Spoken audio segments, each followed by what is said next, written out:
I'm delighted to welcome Lynda Resnick, who's co-owner and vice chairman of Royal Enterprises, with all famous brands under that umbrella. We always talk about who the best person in the world is to tell a brand story, and you know, my favorite would be you. What is it about a brand story that is has to be so compelling? You know, we're raised on the narrative. It's part of our DNA. Before there was language, a written language, there were stories. It's the way the human species developed, stories that were passed on from generation to generation. Then we had the written word, etc. So it's really important that your brand has a story to tell, but it has to be a real story. It isn't the sort of thing that you can make up as you go along. It's not a marketing ploy. It's really finding the value in the brand and the unique selling proposition and telling your potential consumers about it. So let's talk about those brands and finding that hidden value. I mean, it's water, Right. It's Teleflora flowers, it's pearls, Right. it's creating a juice out of nothing. How do you go about the process of finding that hidden value and communicating that hidden value? So let's take Fiji water. So when Stuart told me, which I sound like a very subservient wife, which of course I am, that he wanted to buy Fiji water, I said, all waters are the same, why do we have to buy, you know. And we did a blind tasting, and I have very good taste buds, and I picked the Fiji water as the best tasting water. But if I read all the advertising that had gone before and what the previous owners had said, I never would have known what was really the unique selling proposition or the narrative behind Fiji. But when I did my research, and that's what you have to do, it's hard work, you have to do all the research. I had to learn about the water business, and I had to learn about the Fijian Islands, and I had to learn about how we extract the water, where that water came from. And what I discovered is that the water fell as rain anywhere from let's say 100 years ago to 450 years ago in the aquifer, okay? And that, a lot of it before the Industrial Revolution, okay? So it's really the purest water. It is, the Fijian Islands are protected because of the trade winds, so all the bad stuff goes to Evian and all the good stuff comes to Fiji. And when I explained to people that it was untouched by man because it came from an active aquifer deep within the earth, and we brought it up through, you know, hermetically sealed pipes directly into the bottle, and the first time it touches the air of the 21st century is when you unscrew the cap. Now that's a narrative and that's a story, but it's a true story. Right. Because before that, people thought it came from Cleveland. So really what you're also saying is that story has to yield a benefit to the customer. It has to show that there's a benefit. It can't be a naked story. It has to have some benefit to it. Right. And that benefit has to be authentic and true. Exactly. Because eventually they'll find out if it isn't. And is there, I mean, you've done this at least 4 times, and frankly before, in creating these mega brands. And as I said, you know, the pomegranate, most people couldn't have spelled the pomegranate before you started. I still can't. Thank God for the spell check. But what is it about your approach to discovering that value each time in something that isn't obvious to anybody else? What is it that you have? Well, I don't know that I have anything special except this great desire for lifelong learning. And so I think that part of the due diligence we do before we buy a company is to make sure that there is a unique selling proposition and that the brand really does deliver the value. But you have to remember that I was doing the narratives. I got wet behind the ears at the Franklin Mint. I was there 16 years, and every single thing we marketed had a story behind it. They weren't just pearls. They were the pearls that Jackie Kennedy owned. And we made them exactly the same way with the 17 coats of lacquer and the sterling silver clasp, et cetera, et cetera. So, you know, the answer lies within the problem. That is the biggest key to marketing that I think I could share with anyone. Don't look outside the box. The answer is within the box. And if you really study the problem, the answer will emerge. How do you migrate your initial idea of what the story is, your telling of the story of the brand, How do you get it into words of mouth of your employees? How do you get that passion and that story? Do you test them? Do you work with them so they can tell the story the same way? Well, you know, even the consumer tells the story. Right. If you go to a consumer and you ask him why he likes pomegranate juice, they're going to tell you the whole story that we've told them. I mean, sometimes I listen and I think, do they have a recording machine?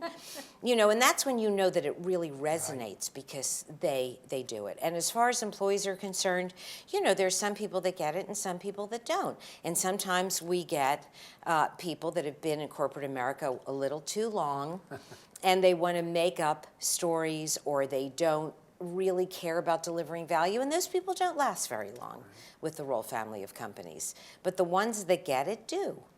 And sometimes they discover stories. I mean, even today I had a lesson from the new chief marketing officer for Teleflora. It was a story that I created that I'd walked away from that she reminded me of. And, you know, the same way when we developed Everybody's Nuts.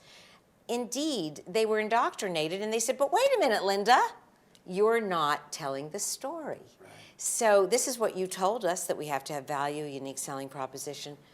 You know, let's bring it back to the story. So, is it because, you know, I know you and I know how much you invest in the brands and how hard it is, but is it about hard work? Is it about the creative spark to find the unique selling proposition, to find the hidden value in brands? Well, I guess you have to have a sensitivity to knowing it when you hear it.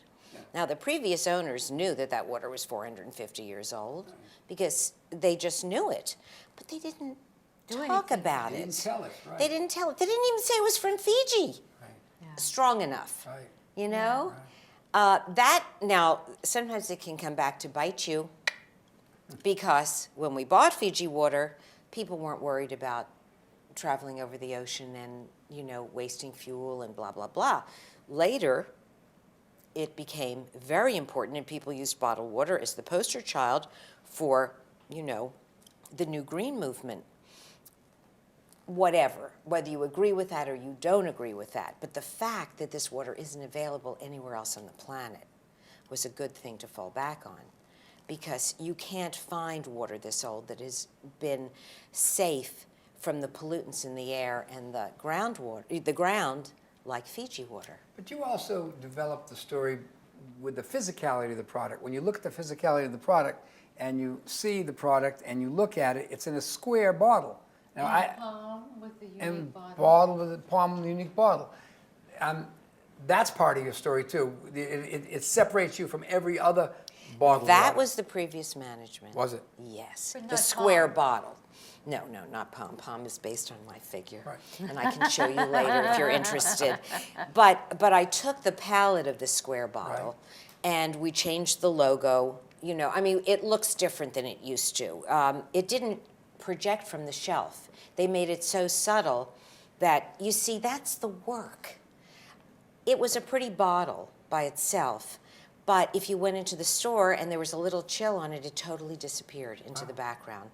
So whenever we do any graphics, we photograph them in situ or we go and see them in the supermarket, so we know how it's going to look at the point of sale, because that's the whole deal, isn't it?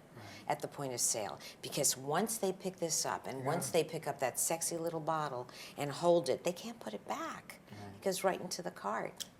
But that bottle was, yeah. You know, I know you do some very interesting consumer engagement with new media and social media. Yes. So talk about that and how you think that new media have changed the way you reach your consumers. You know, it's all media. I don't believe in new media, old media. It's just media. It all works in a different way to various audiences, and you really kind of have to have it all. So for POM, we advertise on television. We're all over the internet. We have our Facebook page. We have our Twitter. We are in a constant dialogue with our consumer. We're talking to them all the time in one way or another, and even I lose myself like I did the other night and wrote to poor Scarlett, who wished she was never born, who complained because we supported the rally with Jon Stewart, So, and I said, frankly, Scarlett, I give a damn. I just had to use it, right?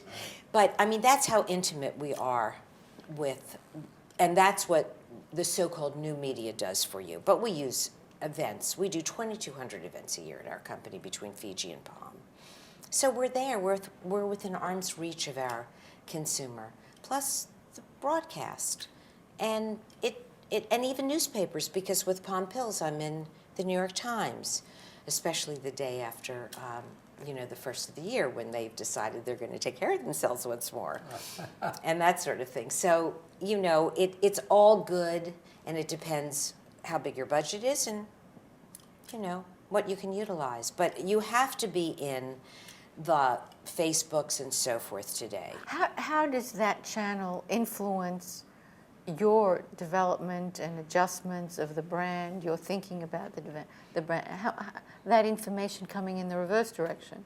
Well, when I hear complaints, now I did an ad that was my favorite ad for POM. It was a billboard. And it was, the bottle becomes you, in a sense. And so here it was the bottle with a little white veil.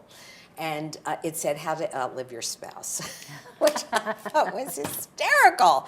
However, I walked into the office the next morning when that board went up, and there were like 4 complaints, only 4, from women who had just lost their husbands. And I pulled it immediately. And they said, what? We get 200 complaints and you don't do anything. I said, because it's Struck an emotional chord. I knew that they were right, that I hadn't thought of that. Now, if they're going to complain because, they love, Palin, and they're complaining because I did a funny ad about Levi, I didn't agree with that. And we got hundreds of complaints about that. But I figured... But you told a story and you listened to your audience. You did both Yes. things. And then Yes. that's what interactivity is about, the ability to hear it. I mean, the point is not to write them some fluff, Right. but to really say, I hear you Right. and I understand. Right. How do you spot the spark of leadership in the people around you, in the people that you're with, people that you interview? It's hard, and I've made a lot of mistakes. Hiring is really, really the most difficult part of management, to hire the right people. You can tell after the 3rd week, glaringly. But some people interview well and some people don't. One of my best people was the 3rd choice. Amazing. I mean, really, one of the leaders of the company. And yet, some people that you think are going to be stars aren't. You look for the passion. And I look for attention to detail, and I look for someone that doesn't have so big an ego that they won't do it all, because at some point you have to understand every aspect of every job that answers to you. And if you say, well, I don't do that, I delegate, then a warning sign comes up. Not that they should do menial work, but they should be willing to dig deep. Attitude, not just aptitude. Yeah, and it's my style. I could be entirely wrong, but it's just that's who I like working with. People that care, and everyone makes mistakes, so you can't worry about that. But you want to make sure that they have the passion. You certainly do. Yeah, I do. Too much. Thank you, Lynda. We enjoyed that as always. Thank you, darling.